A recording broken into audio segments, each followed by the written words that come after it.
¿Y si un día te despiertas y el mundo ya no es tu mundo? Las calles tienen los mismos nombres, pero las casas son distintas. Las personas te saludan, pero tú no las conoces. Este no es un relato de sueños ni de locura. Es el testimonio real de un hombre que asegura haber vivido 72 horas en un universo paralelo, y volvió para contarlo. Sergio Méndez no es alguien que creas propenso a este tipo de cosas. No lee libros de ciencia ficción, no cree en teorías conspirativas, y hasta hace poco, pensaba que todo lo paranormal era una forma de escapar de la realidad. Arquitecto, meticuloso, racional. Pero todo cambió cuando decidió tomarse un fin de semana de descanso, y despertó en un mundo que no aparece en ningún mapa. Un mundo donde todos lo conocían por un nombre que no era el suyo. Este es su testimonio. Mi nombre es Sergio Méndez. Soy arquitecto, vivo en Aguascalientes y durante casi toda mi vida llevé una rutina común: trabajo, casa, pareja, paseos de domingo. Nunca tuve interés por cosas paranormales, hasta que me pasó. En enero de 2021, después de una semana muy estresante, decidí tomarme un descanso en un pequeño hotel rural cerca del bosque de Santa Elena. Era un lugar modesto, con cabañas aisladas, sin mucha señal de celular.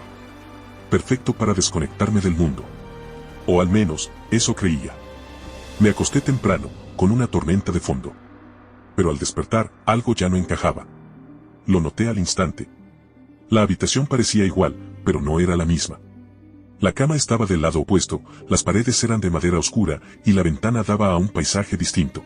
Donde debía haber un sendero de tierra, ahora había un campo asfaltado, con postes metálicos brillantes y árboles perfectamente alineados, como si alguien los hubiera plantado artificialmente. Pensé que quizás me había equivocado de cabaña. Salí, caminé hasta recepción, y ahí empezó lo inquietante. El recepcionista era una mujer que no reconocí. Me dijo: ¿se siente mejor, señor Méndez? Nos asustó anoche cuando habló en otro idioma. Yo no había hablado. Según ella, durante la madrugada hablé en un idioma desconocido, con sonidos guturales y extraños. Pero eso no fue lo más raro.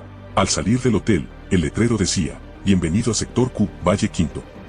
Ese lugar, simplemente no existe en ningún mapa. Caminé por un pueblo que parecía una mezcla de lo familiar y lo imposible. Las calles tenían nombres conocidos: Hidalgo, Juárez, Morelos, pero los edificios eran completamente distintos. Todos eran bajos, geométricos, como módulos futuristas. Los vehículos eran silenciosos, no tenían ruedas visibles y nadie llevaba celular. La gente me saludaba con confianza. Algunos me llamaban por un nombre que no era el mío: Ramiro. Entré a una cafetería para preguntar por la central de autobuses, pero no sabían de qué hablaba. Me mostraron un plano de tránsito urbano que parecía un circuito de líneas brillantes, no carreteras. Pregunté si estaba en Aguascalientes, y me miraron como si hubiera dicho una locura. Este es el Quinto Valle, Sector B, zona principal. Aquí no existe eso que menciona. Fue ahí cuando el pánico me golpeó de lleno. Algo no estaba bien. No era un sueño. Era real. Y yo no pertenecía a ese lugar. Intenté usar mi celular, pero no tenía señal ni batería.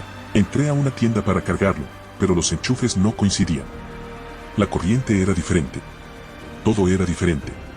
Vi un noticiario en una pantalla. Hablaban español, sí, pero las palabras eran distintas, casi como una evolución lingüística. Decían frases como nivel de tiempo inverso estable, alteración atmosférica por flujo cuántico. Parecía ciencia ficción, pero era su realidad. Intenté grabar con mi celular una parte del noticiero. Cuando por fin lo encendí, se apagó de inmediato. Al volver a encenderlo, el video había desaparecido. Pasé 2 noches en ese mundo. Dormí en la misma habitación donde desperté. Soñaba con mi verdadero hogar, con mi pareja, con mi madre, y cada vez me parecía más lejano. Me resigné a la posibilidad de estar atrapado allí para siempre. Pero la tercera noche fue distinta. La misma mujer de recepción vino a mi habitación con un objeto extraño.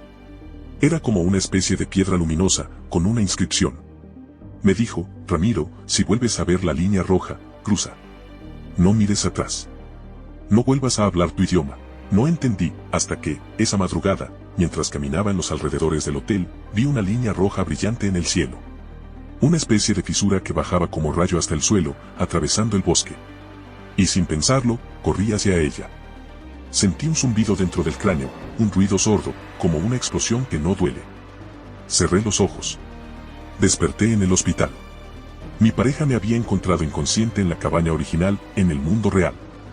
Según los médicos, estuve en coma inducido por un shock nervioso. pero los análisis no mostraban ni golpe, ni droga, ni problema médico alguno. Al recuperar mi ropa, encontré un objeto que jamás había visto, una piedra pequeña con una inscripción extraña, como la que me dio aquella mujer. Desde ese día, algo en mí cambió. Me siento desincronizado. Como si hubiera vuelto, pero una parte de mí siguiera allá. Nadie me creyó. Nadie, excepto un físico teórico que entrevisté semanas después. Al mostrarle la piedra, palideció. Dijo, esa forma coincide con una estructura matemática hipotética de cruce dimensional. Es imposible. Pero ahí está. Sigo viviendo mi vida. Pero cada vez que veo una línea roja en el cielo, me estremezco, porque sé que hay otros mundos. Y estuve en uno. Ahora vamos con otro relato misterioso. Imagina que vas conduciendo por una carretera solitaria, de noche, en plena lluvia, y de pronto, tomas una desviación que nunca antes habías visto. No aparece en el GPS. No hay señal. Y cuando decides volver, descubres que esa carretera no existe en ningún mapa. Esta es la historia de Valeria, una mujer que asegura haber cruzado, por error, a otro mundo. Uno donde las reglas no son las mismas. Valeria Núñez jamás se consideró una persona supersticiosa. Pragmática, lógica y con los pies en la tierra. Pero una noche, en medio de una tormenta, cometió un error simple, tomar un desvío en la carretera. Desde ese instante, su vida dejó de seguir las reglas del mundo que conocía. Porque esa ruta no llevaba a casa. Llevaba a un lugar que nadie debería ver. Me llamo Valeria Núñez. Trabajo como diseñadora gráfica en Medellín. Soy escéptica por naturaleza. Si alguien me hubiera contado lo que voy a decir, probablemente me habría reído. Pero me pasó. Y desde entonces, cada vez que conduzco de noche, tengo miedo de volver a esa carretera. Todo ocurrió el 12 de septiembre de 2022. Era tarde, cerca de la 1:30 de la madrugada. Volvía sola de un retiro de trabajo en Guatapé. Había llovido sin parar, y mi celular estaba sin señal. Quería llegar a casa lo antes posible. Fue entonces cuando vi una desviación en la carretera. Un cartel metálico oxidado decía, Ruta 23B, acceso rápido a Medellín. Me pareció extraño. Esa vía no existía, y la recorrí muchas veces. Pero la entrada lucía oficial. Tenía luminarias, una barrera automática levantada y marcas de tránsito bien pintadas. Así que entré. Y en ese momento, dejé de estar en mi mundo. Los primeros minutos fueron normales, salvo por el silencio. No había más autos, ni luces de casas, ni letreros de tránsito adicionales. Pero el camino era recto y limpio. Conforme avanzaba, noté algo, el paisaje comenzó a cambiar. Los árboles eran más altos, con ramas que se curvaban hacia abajo. La niebla se volvió espesa, pero no natural. Era como humo de algún tipo, que no se disipaba con las luces. La radio comenzó a captar una transmisión extraña. No era música. Era una voz distorsionada, femenina, repitiendo lo mismo una y otra vez. Valeria, sigue manejando. No mires atrás, no frenes. No tenía señal. No podía pedir ayuda. El panel del auto marcaba 70 km/h, pero sentía que no avanzaba. Intenté detenerme, pero el pedal de freno no respondía. Tras lo que parecieron horas en esa carretera sin fin, vi a lo lejos una ciudad. Pero no era Medellín. Era una versión invertida. Las torres estaban allí, los cerros también, pero todo tenía un tono rojizo, como si un filtro de sangre cubriera el cielo.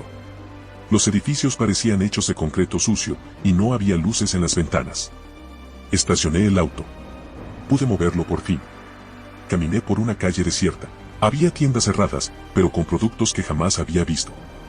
Marcas en un idioma irreconocible, aunque visualmente parecían familiares. Vi una cafetería abierta. Entré. La mujer que atendía no se sorprendió al verme. Me miró fijo y dijo, «Llegaste más rápido que la anterior. ¿También vienes desde el cruce?» Le pregunté dónde estaba, pero no respondió. Solo me sirvió una bebida oscura, espesa, y dijo, «No bebas si quieres regresar. Escucha, en ese mundo solo se puede volver por donde llegaste. Pero solo si no tomas nada de aquí». Corrí al auto. Conduje hacia la entrada, pero ya no estaba. La carretera se había desvanecido, como si nunca hubiera existido. Tomé otra calle, luego otra. La ciudad era un laberinto, como una copia distorsionada de Medellín. Los anuncios eran incomprensibles, pero reconocía edificios, parques, avenidas, en otro orden. Como si todo se hubiera mezclado mal. Finalmente, en un parque oscuro, vi a un hombre parado bajo un poste de luz. No tenía rostro. Solo una silueta. Pero me habló con una voz humana, a todos les pasa lo mismo. Se desvían. Pero no todos regresan. Tú aún puedes, si recuerdas cómo llegaste. Cerré los ojos. Visualicé el cartel oxidado, Ruta 23B. La señal. La barrera. La línea blanca. Me concentré, y al abrir los ojos, estaba de vuelta en la carretera original. Llovía con fuerza. El cartel ya no estaba. Solo había monte. Llegué a casa al amanecer. Mis padres estaban desesperados. Me habían buscado toda la noche. Pero aquí viene lo más inquietante, para ellos, estuve desaparecida por 3 días. No 6 horas. 3 días. El auto apareció con más de 800 kilómetros adicionales. Nadie pudo explicarlo. Desde entonces, cada vez que llueve de noche y conduzco sola, veo cosas raras, carreteras que no estaban antes. Desvíos sin nombre. Señales que brillan en rojo. Nunca más tomé una. Pero sé que están ahí. Esperando que alguien más se desvíe.